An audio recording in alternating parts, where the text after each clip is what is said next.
Previously on Love on the Rocks. It's the morning to begin the Grand.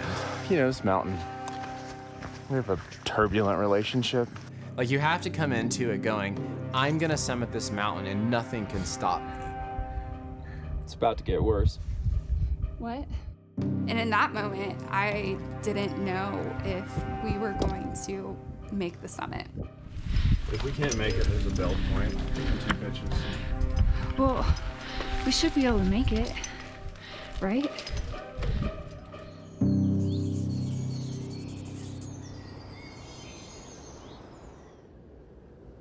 We're still ahead of schedule. I am trashed.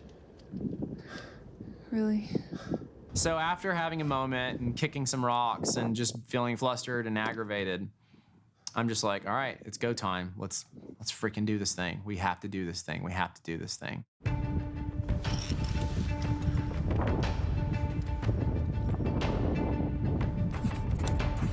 Leave it to Jason. He is the type of man that does not quit.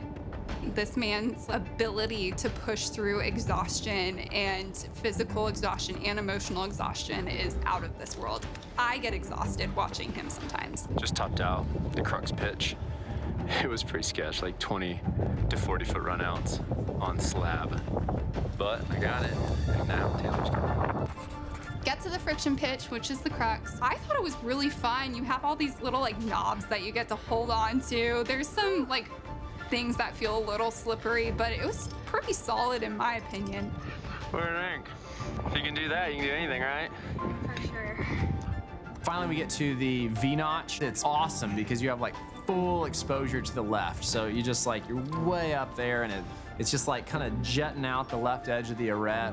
Brought Taylor up. It's got a fun little move at the end where you kind of got to take a high step into it. I just finished V-notch. It took a lot out of me. It's a strong pitch. It's easy to protect. It's not hard. It's just long and muscly. I feel like we're almost there. We have to almost be there. We are now at the Petzold layback section. Why did we sign up for 3 mountains? I don't know. It made sense at the time. I'm just not used to doing stuff like this. Doing great. Just think of how far you've come.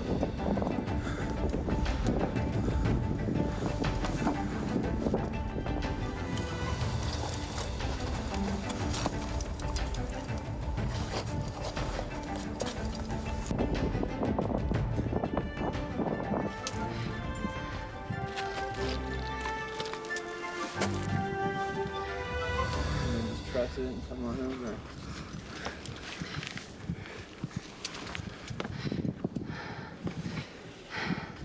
You ready for this?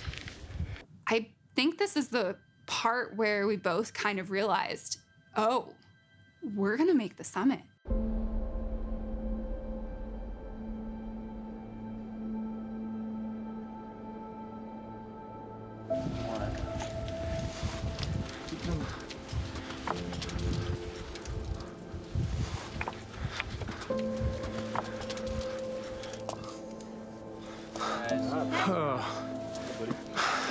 That was a long climb. Yeah. Welcome, Tay. This is what the top feels like. Yeah. The view at the top of the Grand, so you see the mountain ranges just jetting up and the valleys and the lakes and all the pine trees below you. And it's this moment of just realizing I am so small in this huge world. But this was cool because he hadn't ever done this, and it was the first time we got to overcome something to that magnitude together. To achieve that summit and then to achieve it with Taylor, my wife, was really exciting. And it's just kind of cool because you get to experience these things that really mean a lot to you with your wife. What a freaking spectacular summit that was. I want this specifically for when we need someone. And now we get to eat chocolate. The top of the Grand. I don't know what to say. Tried it 3 other times. 4th time we made it. Yeah, I'm super stoked. It's like the most epic mountain. So. Thanks for climbing it with me. Yeah.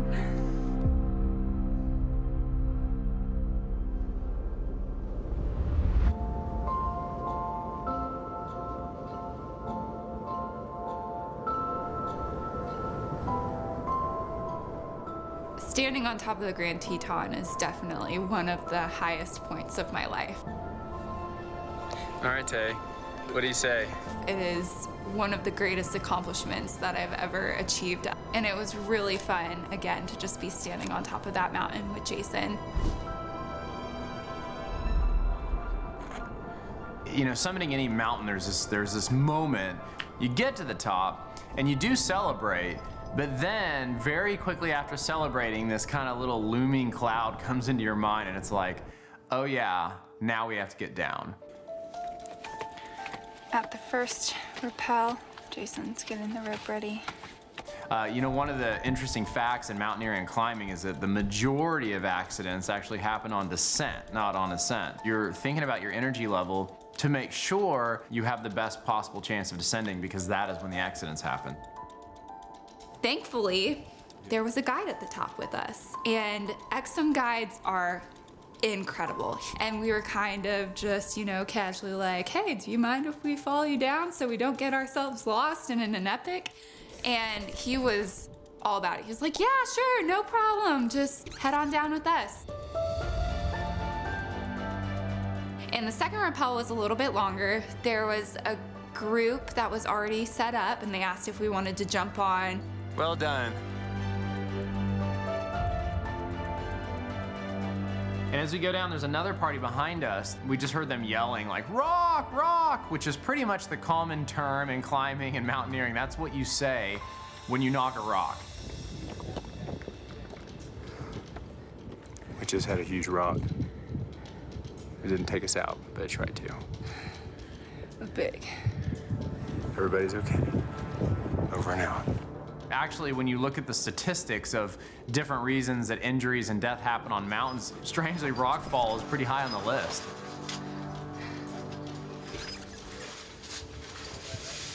Hey.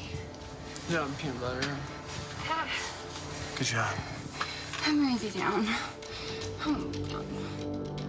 Even hiking out of the Grand and accomplishing that entire climb, it really made me glad that we had continued to push ourselves to train leading up to this trip. I mean, I know that even though it was little things, but when we were out in Arkansas doing some trad climbing together just to make sure that we were in sync with each other and, you know, going out to courts and falling and failing and getting frustrated, but like pushing ourselves past frustration. I mean, all of those things were good preparation for what a big mountain like the Grand Teton brings. And so I think a lot of those things, they all contribute to our ability to have the success that we had, which was great.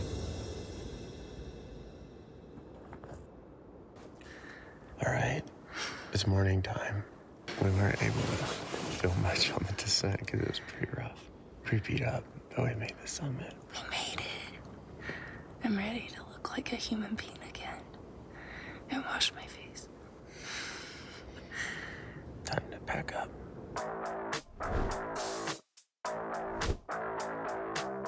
All right, we're packed out and we're gonna hike out.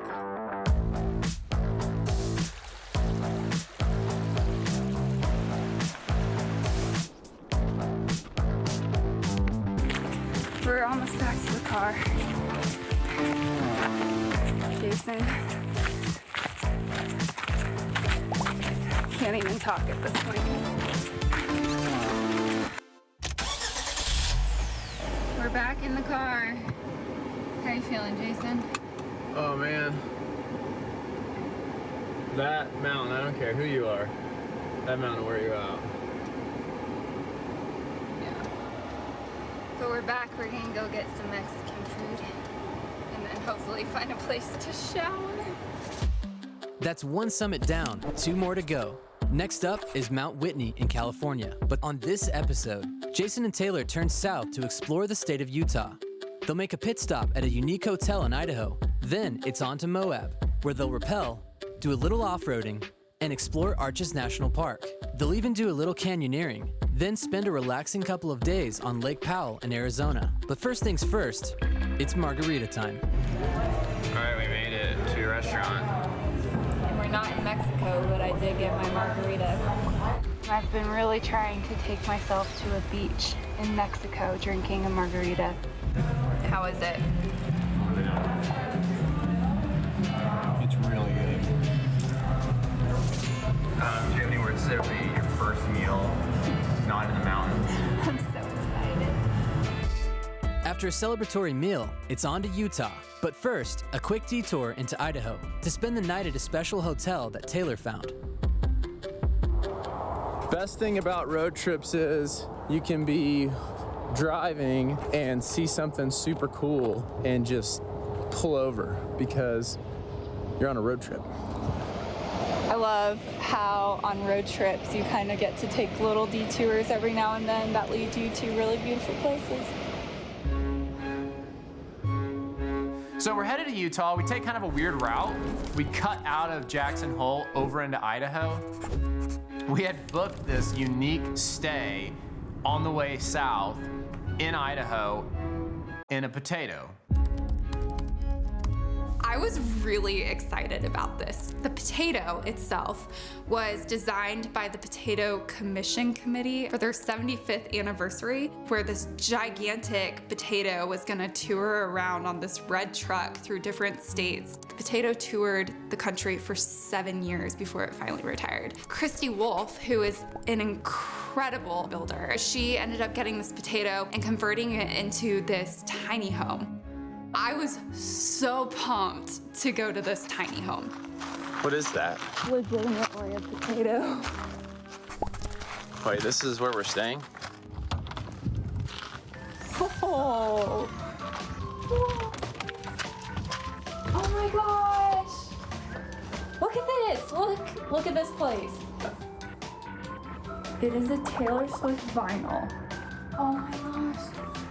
There's chocolate. I'm staying here forever. I mean, it is kind of cool. Look at this place. There's fresh flowers in a vase. What a sink. Yes, it's a little baby sink. Mr. Potato Head's for me. This is the cutest thing I've ever seen in my entire life.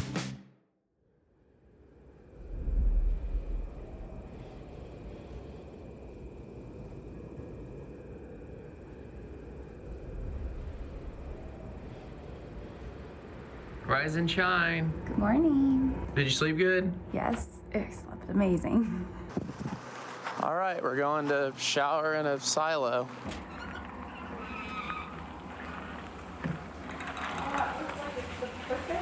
Whoa, it's our own Swedish spa in the middle of a pasture in the middle of Idaho. After enjoying a relaxing morning at the Big Idaho Potato Hotel, the two turned south to Moab. So we woke up the next morning, then we headed off to our next location, Moab. You know, Moab is a really special town that if you've never been there, it'll surprise you. You know, you've got Arches National Park right there. You've got canyonlands all around you with cool rock features. You have some of the best off-roading terrain anywhere in the US is right there in Moab.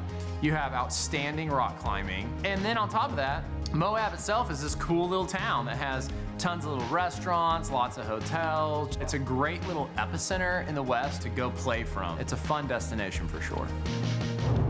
We made it to Moab, and it is a completely different world than I'm used to, but it is spectacular. Our first goal when we got to Moab was to go do this climb/rappel called Looking Glass. And I've heard so much about Moab and how amazing it is from Jason that I was so ready to get there and see it for myself. We made it. Right on time. We're at Looking Glass. 5:32. Woohoo!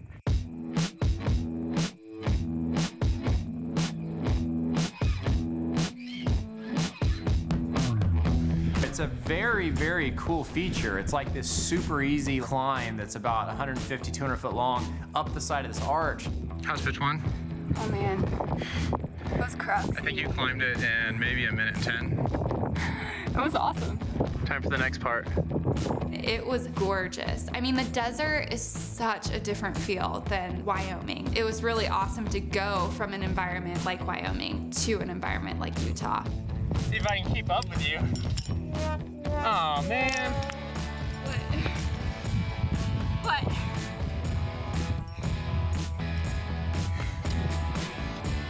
That was that climb? So easy. That was really fun though. It was. I'd do it again without a rope. It was a nice little warm-up. At the top of the climb, I mean, you just can see into Moab, and it is stunning. We made it to the top. We made it to the top. Up the looking glass. Lots of beautiful rock. All right, it's time to do the rappel. There's this big old crack that splits the arch, and there's fixed anchors there, and you can hook a rappel to it, and you actually rappel down through the middle of this thing. Took some trickery. Yeah.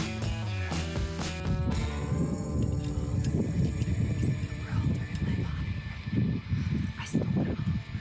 No one should be feeling anxious right now because I have all the anxious feelings. Just me.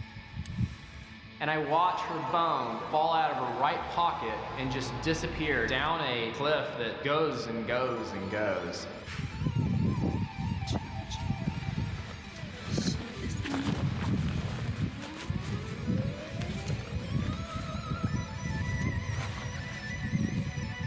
All right, Jason, are you ready? Okay.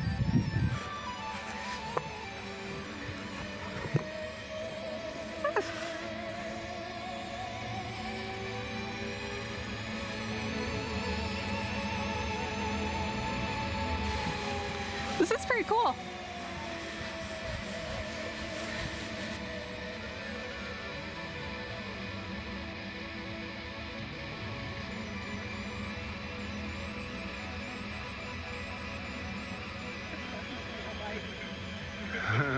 All right, what'd you think? That was so fun. That was awesome. Yeah. I actually really like rappelling. I was a little nervous because the exposure was for sure there. But the second you get over the lip and you're just chill, it was so fun.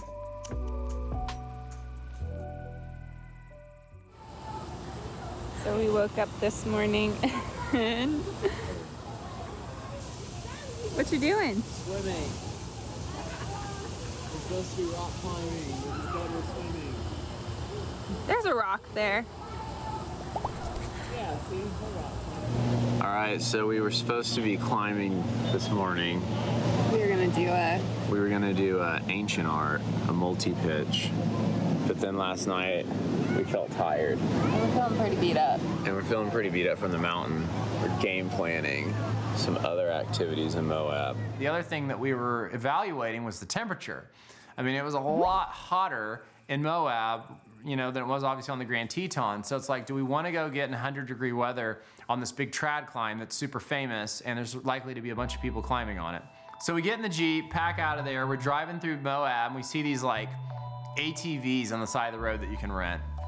And I was like, why don't we just do that?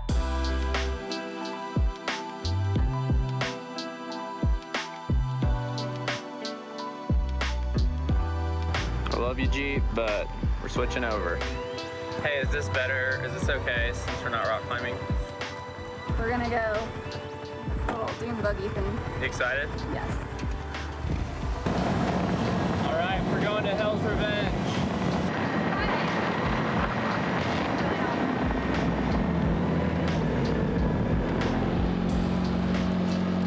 I knew that there was this line there called Hell's Revenge. It's known for being this absolutely incredible place to go off-roading, take your Jeep, take your ATV. This park was so amazing. The first area of the park, I think it was fins and things. We go in this area and I'm just freaking out, loving it. It was amazing. The cool thing about ATVs is you really truly can do things that you cannot do in any other vehicle. I mean, Jason was just going up these crazy rocks, and Come on in. sometimes I felt like I was at a 90-degree angle, completely laying backwards as he's crawling up this rock formation. It was crazy and so fun. Kind of crazy, we have the whole place to ourselves. And then he let me drive. I'm gonna kill us! And much like our trip to the sand dunes in Oklahoma, I loved it. Riding in the passenger seat. Taylor's driving like crazy. She's taking us on stuff that I would never go on. But she knows what she's doing. So Jason and I took some turns. I drove for a little bit, he drove for a little bit. We finished off fins and things, and then we headed over to Hell's Revenge. We are entering Hell's Revenge, which already feels kind of terrifying.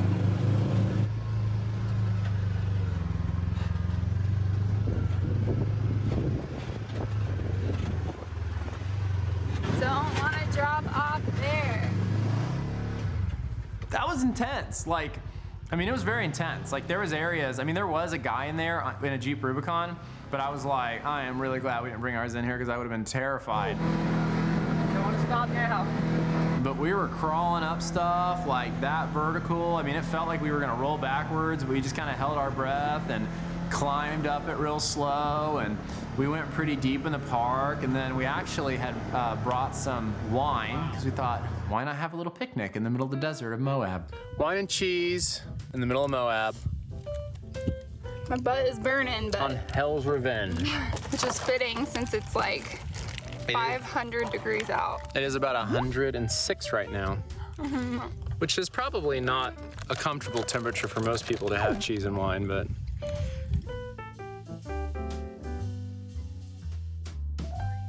and then we noticed that we were coming in, we were closing in on the time that we had to bring this thing back, because we're like, oh crap, we have 20 minutes.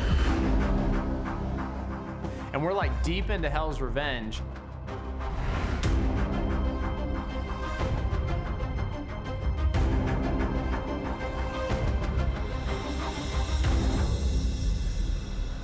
Next time on Love on the Rocks. Zion National Park. I think it's underrated. We're pro mall walking. Now, I don't know anything about Lake Powell, honestly. That's a tall mesa. Wonder if it's climbable. We're supposed to wake up and go canyoneering, but our bodies don't work. I'm freaking out a little right now. The sun's going down. I'm like, Jason, you have to tell me, why do we have to get out of here before dark? And he's like, well, I read it. This area is really prone to have a ton of mountain lions in it.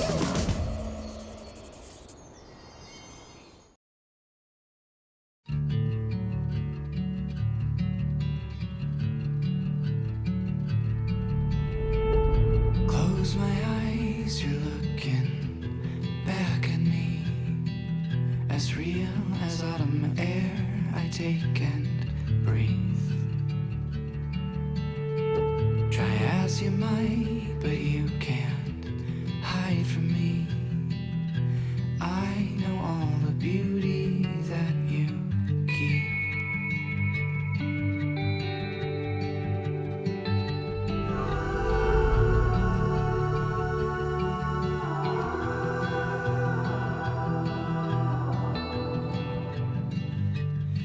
There is none more beautiful than you to me.